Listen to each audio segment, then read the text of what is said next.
What's up guys, and welcome back to the Scope Spirit channel. As you saw in the title, today's video is going to be the 5th episode of Scope Analysis. In this series, I analyze the strength of an anime character or a real-life athlete through 5 different dimensions: speed, combat skills, overall strength, proprioception, and endurance. There are 4 points to gain in each dimension, and in the end we have a score out of 20. So if you want me to analyze the strength of your favorite anime character or athlete, please let me know his name in the comment section down below.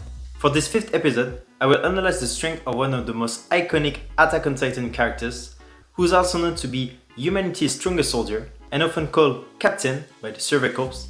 I'm obviously talking about Levi Ackerman. Now let's see how many points Levi can get in this 5th episode of Scope Analysis. Let's go!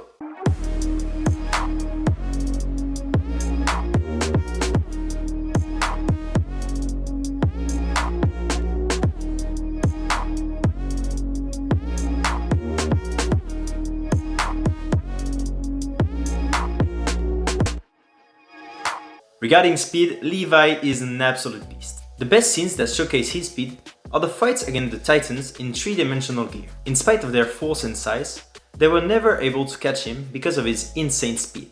Especially during the female Titan fight, Mikasa even says that the female Titan did not have any chance of hardening her skin because of Levi's speed. And this mechanic was also seen during the first fight against the Beast Titan, with Zeke unable to harden his skin in time.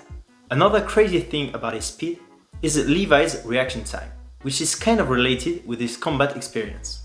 For instance, during the Shiganshina battle, when Rainer came out of the wall, Levi was instantly on the move and almost killed him by slicing directly his neck. And finally, when we look at hand-to-hand combat, his size and technique makes him faster than most of his opponents. Of course, there are still some anime characters that are even quicker than him. That's why for Levi's insane speed, with and without 3-dimensional gear, I decided to give him a 3 out of 4. Regarding Levi's combat skills, they are also off the chart. Being born in a very poor and dangerous environment, he developed insane street fight abilities, both with and without weapons. Then he went to the Survey Corps, which are kind of the military in our world. But it is even tougher than our world, since in the Attack on Titan world, you can be eaten alive during missions. After a few years in the Survey Corps and multiple missions, he developed a very unique technique with a 3-dimensional gear that made him humanity's strongest soldier. In addition to his insane reaction time that we saw in the last part, he has also an incredible fight IQ. During the fight against Kenny and his men, he was able to kill most of them while being alone all the time. He analyzes his surroundings very quickly and makes the best moves possible every time. The only thing that lowered his grade is that we didn't really see him in a hand-to-hand combat throwing punches and kicks, and he's using weapons most of the time.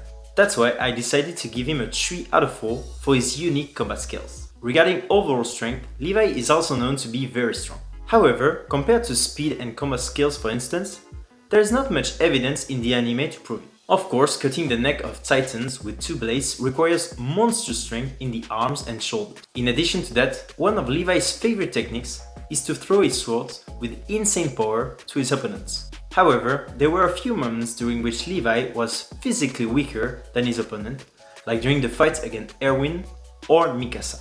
Even though these 2 fights were not really fair or lost, you get what I'm going with this. Levi is known to have insane strength, but we did not really see a moment that showcased his brute strength. With all these elements and the fact that it is impossible for me to say that Levi has just a regular strength, I decided to give him a 2.5 out of 4. Regarding proprioception, I think it's safe to say that Levi is one of the best anime characters in this dimension. He's so fluid in his movements and has an insane balance and flexibility. Especially in 3-dimensional gear, he uses angles that nobody will use and makes it with some parkour moves. For instance, we often see him doing backflips or run-offs while fighting. One of the best scenes to show his insane proprioception is the fight scene against Kenny's squad. In this scene, we have all the examples of an almost perfect proprioception. While studying some video, I also noted that Levi uses the notion of momentum by using his own speed in combination with the speed of his opponents. And in addition to all these elements, like Baki that we saw in the last episode, he knows very well the anatomy and weak points of his opponents, whether they are humans or Titan. But since he is not on Baki's level yet regarding his own body's proprioception, I decided to give Levi a 3.5 out of 4. And to conclude this 5th episode, let's have a look at Levi's endurance. In my opinion, his endurance is definitely not one of his best assets. Of course, Levi is not bad in endurance, since we don't see him sweat a lot or be out of breath. He's always calm and knows how to keep his composure, which helps him to last longer during fights. For instance, during the 2 fights against the Beast Titan, he showed a lot of heart by hunting him down even after killing dozens of Titans. However, there were a few scenes during which we saw the limits of his body, like during the female Titan fight, when he broke his ankle, or when Mikasa managed to hold him down after he hit Eren.